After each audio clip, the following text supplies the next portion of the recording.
Welcome to Talk 4 of Gentleness and Political Legitimacy, the Shambhala teachings on warrior kingship from a Western perspective.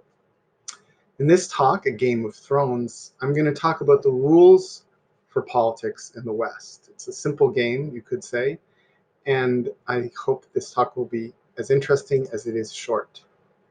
So the first thing I want to do, as before, and again, let me encourage you to make sure that you have watched the previous 3 segments of this series, because this one won't make a lot of sense if you haven't watched them. Hopefully it will make sense if you have.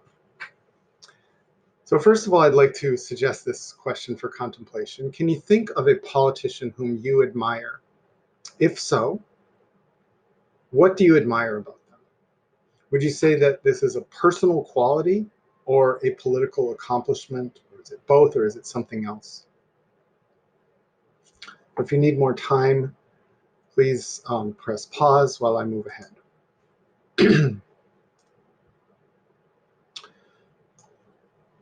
So this little diagram here encompasses all of the possibilities for claims to rulership and credentials for rulers within the Western tradition. It applies to established political entities. It will be very different if I were looking at creating a new one in some sense. Like taming a bunch of hippies and turning them into the kingdom of Shambhala would not follow the patterns in here.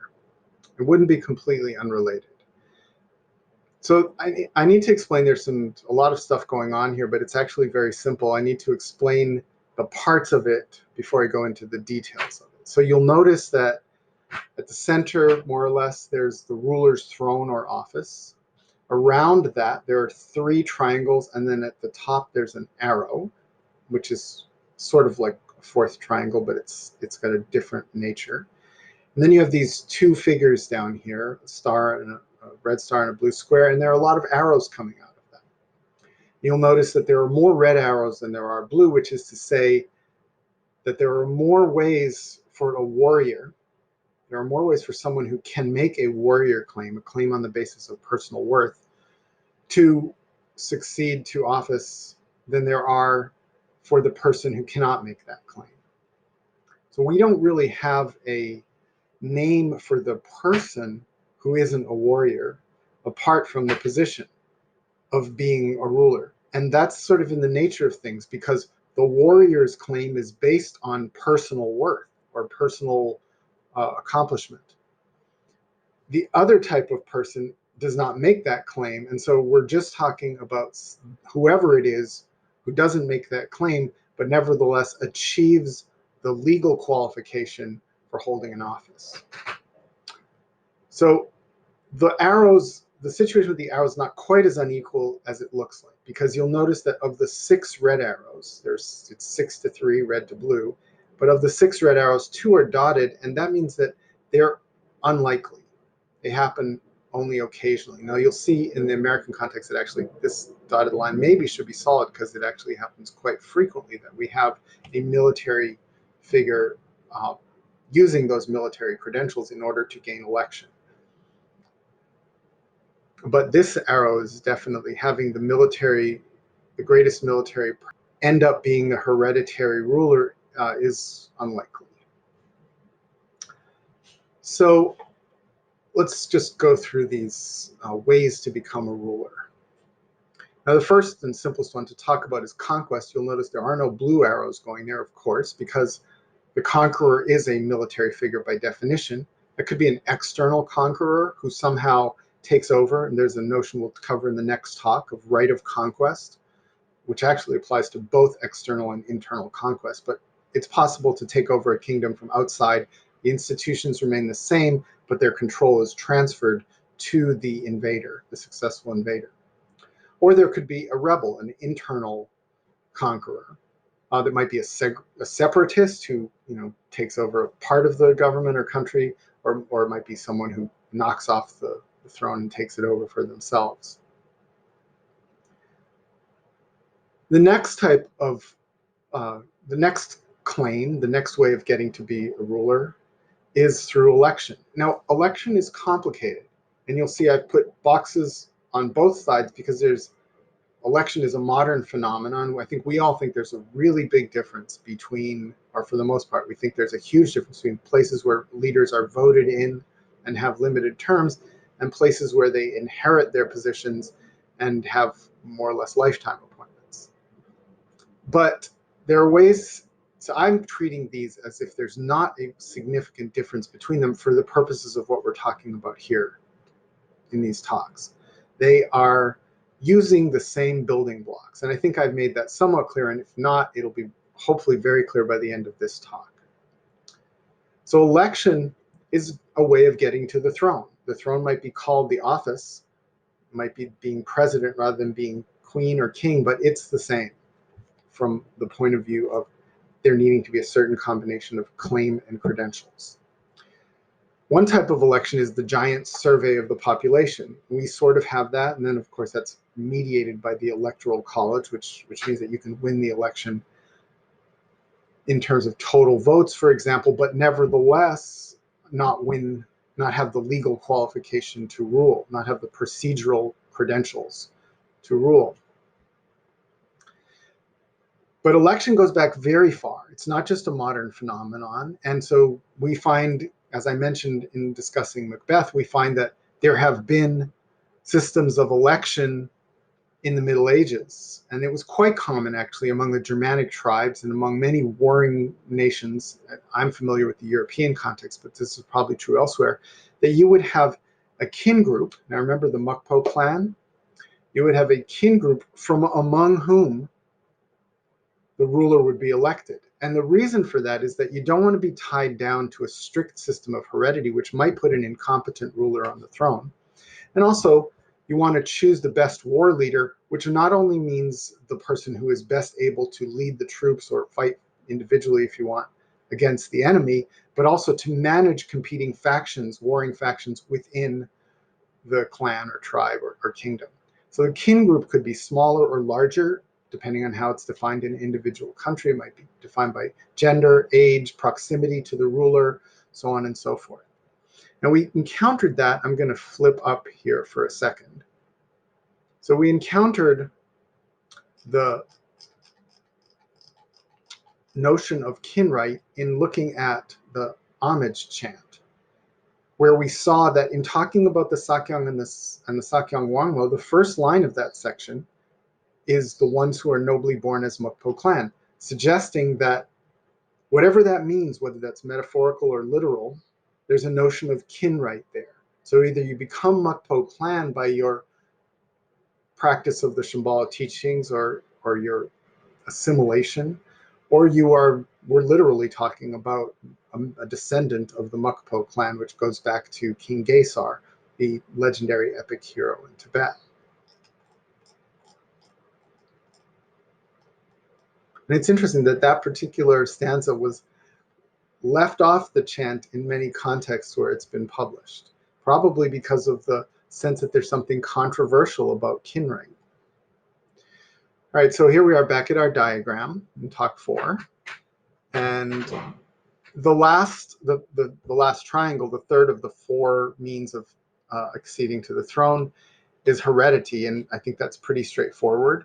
It occasionally happens that a warrior king emerges.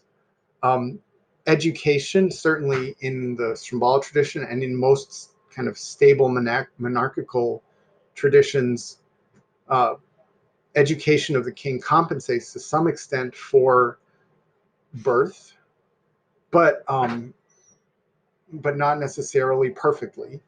And so generally speaking, we're not looking for a warrior, and although it occasionally happens, that's where this person's credentials really shine, the non-warrior, because all you need is legal qualification, so birth order or something like that. And again, you can see how kin right bridges the gap between election and heredity, because you have to be born into the clan, into the kin group that is eligible to be the hereditary, that is eligible to be elected, pardon me.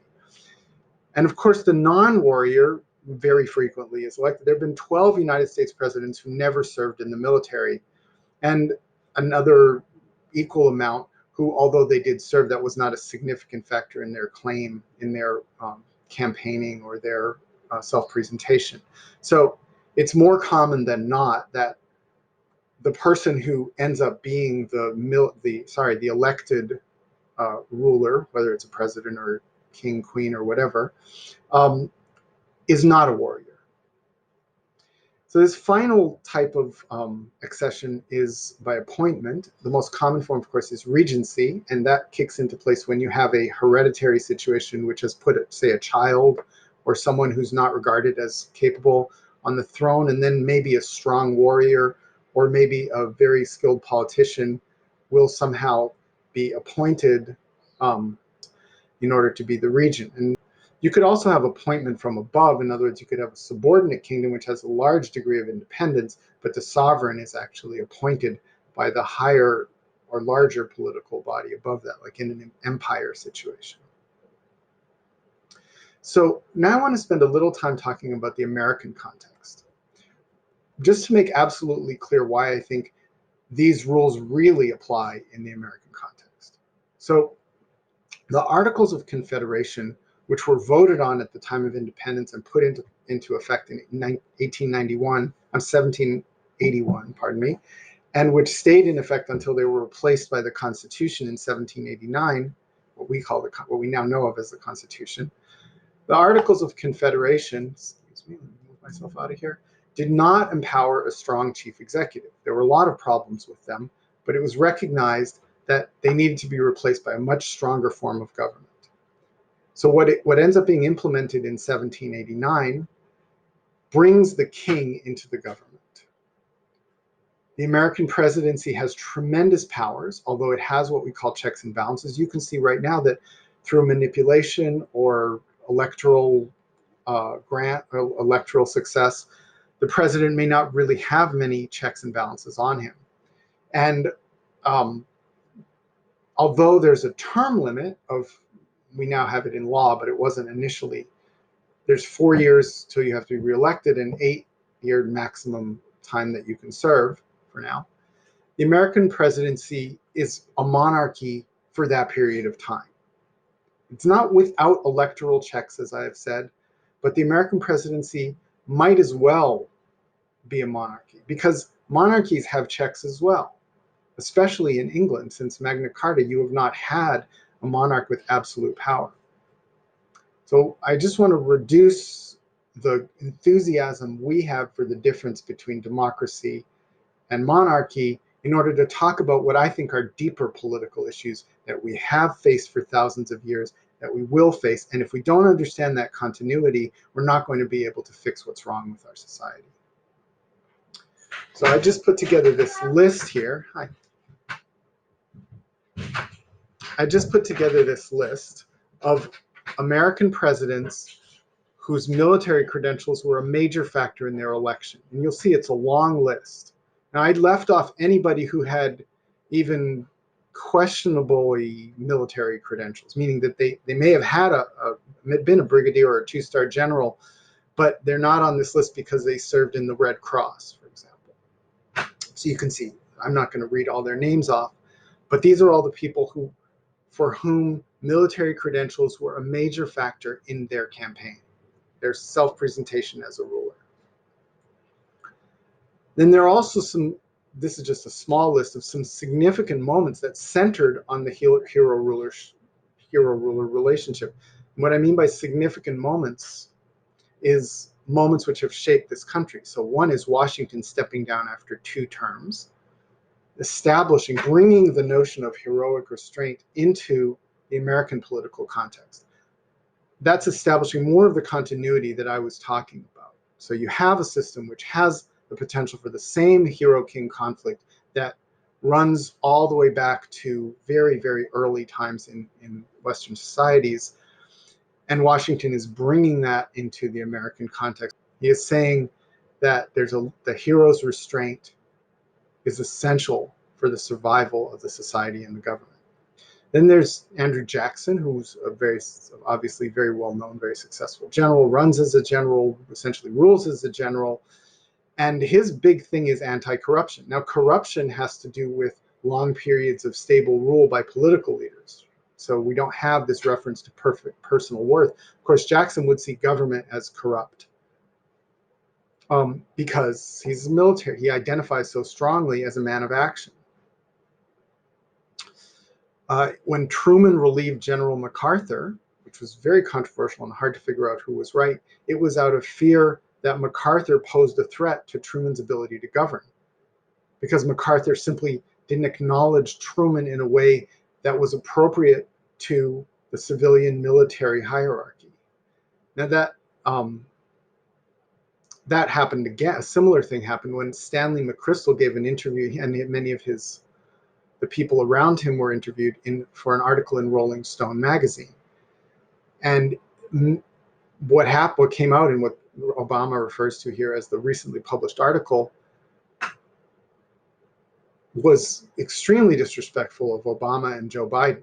So the conduct represented in the recently published article, Obama said, undermines the civilian control of the military that is at the core of our democratic system. And so, again, that's classic hero king language: civilian control of the military, the lack of restraint among McChrystal's circle and with McChrystal himself created a situation in which Obama essentially had no choice but to decommission him. Now, McChrystal, he wasn't decommissioned, actually, he kept his 4 stars, but he was removed as the top military commander in Afghanistan. McChrystal's, there's not a lot bad to say about him, and he was reputed as maybe the greatest warrior of his time in military terms. But that, again, is exactly the problem. For those of you in Canada, in 2008, you may remember that General Rick Hillier, who was the Chief of Defense Staff, resigned.